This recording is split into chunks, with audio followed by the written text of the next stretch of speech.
কষ্ট দেওয়া হচ্ছে মানুষের গীবত করা, দোষ চর্চা করা। মানুষ মাত্রে ভুল হইতে পারে, ব্যক্তি জীবনের যদি ভুল ত্রুটি হয় তাহলে এই দোষ চর্চা করা অন্যের সামনে জায়েজ নয়। এমনকি কেউ যদি, শুনে রাখেন, ফজরের সালাতে কেউ মসজিদ দেখতে পাচ্ছেন না আপনি, এটা তার ব্যক্তি জীবনের ভুল না সমষ্টিগত ভুল? ব্যক্তি জীবনের ভুল। আপনি তাকে বলবেন যদি তাকে জাহান্নাম থেকে বের করতে চান, আপনি জাহান্নাম থেকে জান্নাতের রাস্তায় নিতে চান পুরোপুরি, তাহলে তার যদি হেদায়েত হিতাকাঙ্ক্ষী হন, দরদি হন, তাহলে তাকে সরাসরি বলবেন, ভালোভাবে বলবেন, যাতে আপনার নাসিহা কবুল করে। এইভাবে আক্রোশমূলক না, আক্রমণাত্মক না, হ্যাঁ, কষ্ট দিয়ে নয়, নরম ভাষায় বলবেন যাতে হেদায়েত হয়। কিন্তু যদি এসে আমাকে বললেন যে শেখ এই যে সবসময় সেন্টারে ঘোরাঘুরি করে, কিন্তু একে তো ফজরে আমার পাশে বাস করে, ফজরে তো একদিনও দেখি না, এটা গীবত হয়ে গেল, হারাম হয়েছে, এটা হারাম। কারণ এই তার ফজরে না আসার কারণে আপনাদের কারো ক্ষতি না, আমার ক্ষতি আছে? আপনাদের কারো ক্ষতি আছে? তার ব্যক্তি জীবনের ভুল। কেউ দাঁড়িয়ে রাখে না, আমার ক্ষতি আছে? কেউ দাঁড়িয়ে না রাখলে না ওর ক্ষতি আছে? শুধু ওর ক্ষতি, আপনাদের ক্ষতি আছে? তাহলে তার এই লোকটি এতদিন ধরে সেন্টারে আসে কিন্তু সে দাঁড়িয়ে রাখে না, এটা আপনার গীবত, হারাম গীবত। এটা এতদিন ধরে সেন্টার আসে, এখনো টাকানার উপরে কাপড়, টাকানার নিচে কাপড় রাখে, হারাম গীবত। ওর টাকানার উপরে, টাকানার নিচে কাপড়ে আপনার কি ক্ষতি আর আমারই কি ক্ষতি? কারো ক্ষতি নেই, বুঝছেন না কথা? কিন্তু যদি তার কোনো দোষের কারণে অন্যের ক্ষতির আশঙ্কা থাকে, যার ক্ষতির আশঙ্কা আছে তাকে জানিয়ে দিতে হবে বা তাদেরকে জানিয়ে দিতে হবে। যেমন সে ধার নিলে ওয়াদা মোতাবেক টাকা দেবে না, আপনি জানছেন, আর সে আমার কাছে ধার চাইছে, তাহলে আপনার জন্য তখন ওয়াজিব, শুধু জায়েজ নয়, গীবত করা তার। যে আমাকে বলে শেখ আপনার সাথে একটা পার্সোনাল কথা আছে, ও তখনই ধার চেয়েছে, ডাকেন ওখানে, ডেকে বাইরে বলেন যে ওকে ধার দিয়েন না, কারণ ওকে ধার যারাই দিয়েছে ওয়াদা মোতাবেক টাকা দেয়নি।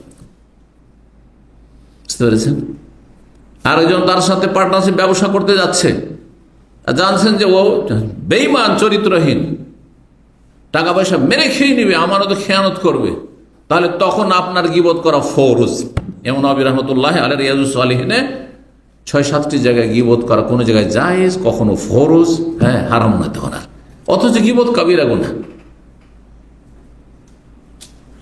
এটা ব্যক্তি জীবনের দুনিয়ার টাকা পয়সার ক্ষয়ক্ষতি, হ্যাঁ, দুনিয়ার কোনো ক্ষতি থেকে বাঁচাবার জন্য গীবত করা যদি ফরজ হয়ে যায়, তাহলে কেউ যদি জাহান্নামের দিকে নিয়ে যায়, বেদাতি বক্তা বলছে একামতের দিন মানে রাষ্ট্রীয় ক্ষমতা,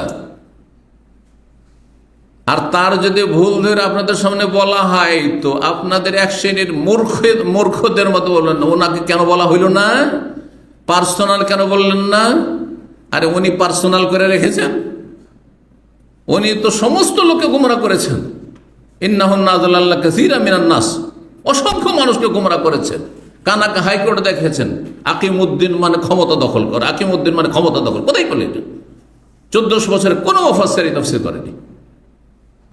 মওদুদির আগে আর হাসানুল বান্না, সৈয়দ কুতুবের আগে এই তাফসীর কেউ জানতো না। জি, ভালো করে শুনে, তাহলে বলতে হবে না, উখরিজাত লিন-নাস, মানব জাতির কল্যাণের জন্য বের করা হয়েছে।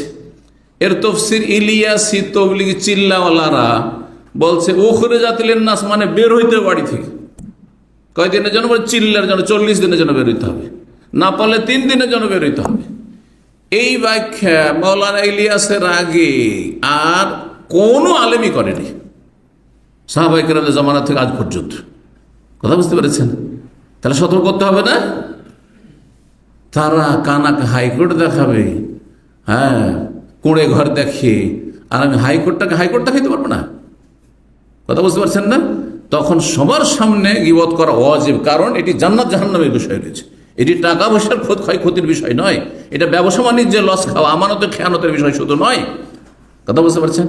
কেউ বিয়ে শাদী লাগাইতে আসছে তখন এই ক্ষেত্রে, আর এইসব ক্ষেত্রগুলিতে গীবত করা, যেখানে অন্যরা ক্ষতিগ্রস্ত হইতে পারে, তখন গীবত করা ফরজ হয়ে যাবে, কখনো সুন্নত মুস্তাহাব থাকবে, কখনো জায়েজ থাকবে। আর এমনি আসল হচ্ছে গীবত করা কি হারাম।